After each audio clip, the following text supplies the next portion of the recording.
Hello, bonjour and welcome to your new Bonner Private Wines video where we learn together everything that you need to know about wine weekly. I'm your host, Julian, Bordeaux-trained winemaker, and today we're continuing our exploration of the wine world in our Wine in 5 series, 5 things that you absolutely need to know about all of the top wine regions around the world in about 5 minutes or maybe a little more. Let's see how I go about summarizing this wine region as much as possible. Remember, if you follow along our journey and subscribe to the channel, I will make of you a wine expert, so feel free to subscribe. Today, in our second video of our new series, so you're definitely catching it on time right now, nice and early, we're discussing the most famous of all Spanish wine regions, namely Rioja. So let's get into it.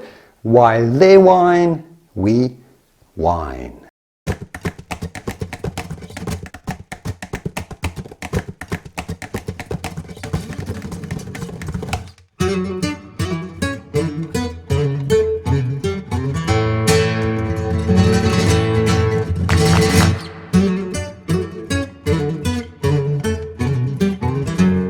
To fully understand the wine, what it tastes like and why it tastes like it does, which we'll get into in a minute, you certainly need to have an overall understanding of a region's geography first.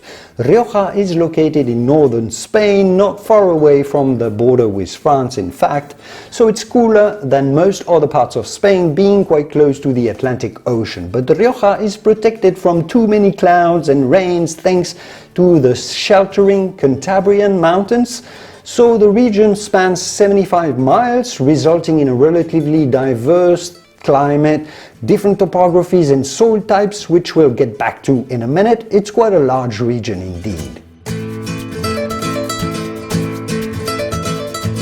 Tempranillo is the most important grape at the heart of Rioja's best wines. It's the core of any blend here.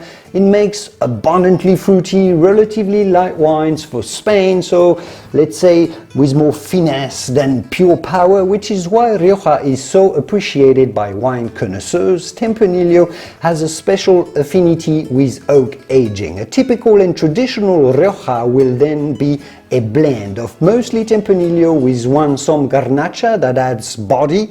Graciano, this is a fine Rioja specialty prized for its aromas and strong acidity, which helps with the vivacity of the wines. And Masuelo, the Rioja name for Carignan, which gives tannins and color. Single varietal wines do exist. If you follow along our wine club, a delicious pure Masuelo, that was a great opportunity to taste what a Carignan single varietal is and tastes like from Rioja. They do exist, but mostly Rioja wines are blends. Before we talk about the most expensive wine in Rioja, a brief word on the 3 sub-regions of Rioja that enjoy a diversity of soils, terroirs and microclimates, each making wines of really unique personality and character. Rioja Alta, the High Rioja, is located west in Rioja, so it has a more Atlantic climate and its soils are mostly iron-rich clay mixed with some limestone. The Rioja Alavesa is the smallest of the sub-regions and often considered among the finest. It also experiences a cooler climate at a higher elevation though, and very cold limestone chalky soils. Rioja Baja, or the Low Rioja, is the eastern sub-region with a more continental climate and much warmer, drier climate due to its inland location, so it's lower in elevation as well. Tempranillo is at its finest in the cooler Alta and Alavesa sub-regions, while the Garnacha,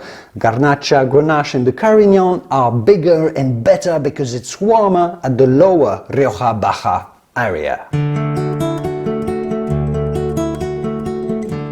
And Rioja wines are split into 4 classification levels: young or joven, Crianza, Reserva and Gran Reserva. A joven will have no oak aging or very little shorter than 6 months. A Rioja Crianza, and Crianza actually means oak aging, is aged for 6 months in oak barrels. Rioja traditionally used predominantly American oak because it's cheaper and it gives more coconut and vanilla, but it's not as refined as French oak. But things are now moving towards using more French trees in Rioja because it's a little bit better.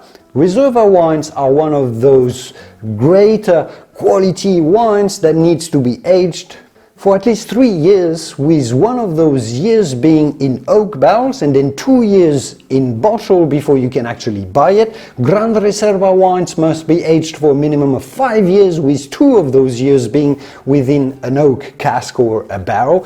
This classification establishes somewhat of an hierarchy in styles and prices because a Gran Reserva is not only aged for longer, so it's more expensive to produce, but it's also going to be made with higher quality grapes, a better selection of grapes to make it, with more concentration of flavors and tannins. So better grapes and longer aging, higher prices and quality. Rioja does make decent rosé wines, but nothing too remarkable in general. The white wines of Riojas are a traditional style here, generally traditionally in oaky oxidative style, although now they're moving toward a more fresher, modern, acidic style of white wines.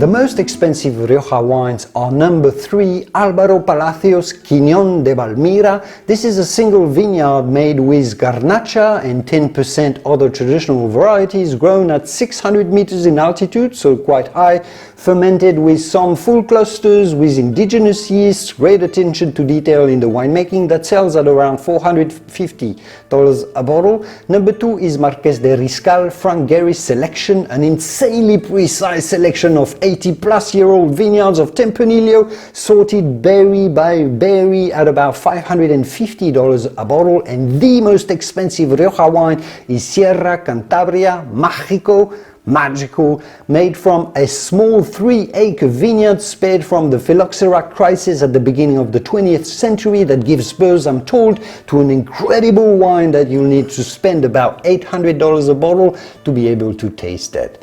And now it's time for us to rate Rioja so we can compare it with other prestigious wines in the world in the future and place Rioja as our second wine appellation in our Bonner Private Wines appellation leaderboard.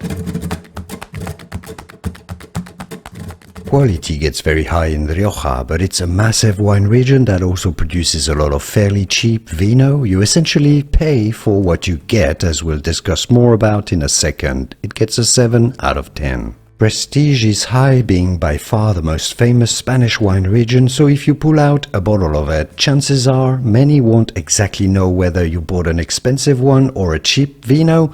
They won't even know cheap Riojas are a thing, so non-wine connoisseurs will be impressed. But Rioja is not 100% just illustrious wines, so it gets an 8 out of 10.